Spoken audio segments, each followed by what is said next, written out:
I'd like to share my experience with you from the Kirtland Priesthood Assembly. As I had prepared myself to go to the assembly, I had made a commitment that I was going to do my level best to listen to whatever the Spirit would have me to hear and contemplate those things. On Sunday morning, as I sat in the middle section of the temple and I listened to the prayers that were being offered that day, the Lord took my mind back over a year ago when the Coordinating Council settled on the theme, "Take upon you the race, take upon you the name of Christ, and run the race." As I contemplated as to why the Lord might take me back to that point in time, I was pressed upon by the Spirit that as a priesthood we were hitting our stride, those men that were gathered in the temple.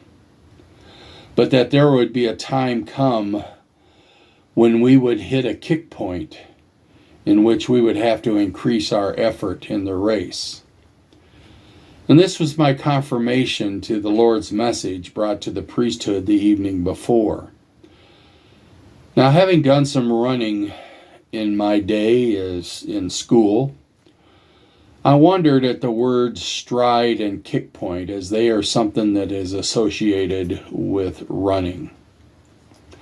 And I was unsure as to how they related to this past year in the church and the time period that lays before us. And I continued to contemplate those things as I traveled home.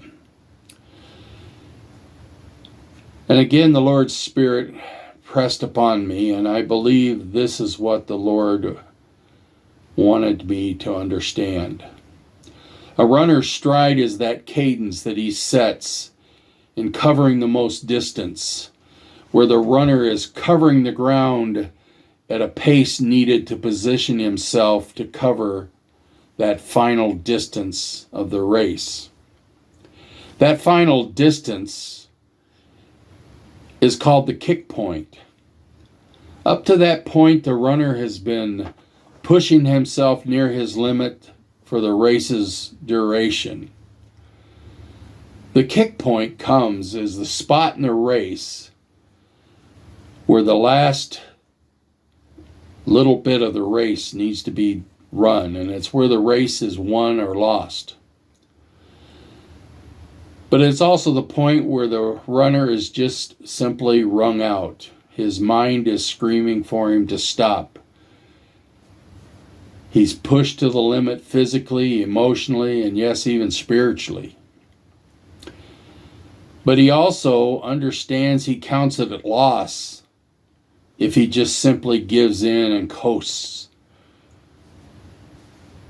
and in effect lose the race because he's coasting. But it's that moment that the runner experiences a physiological miracle.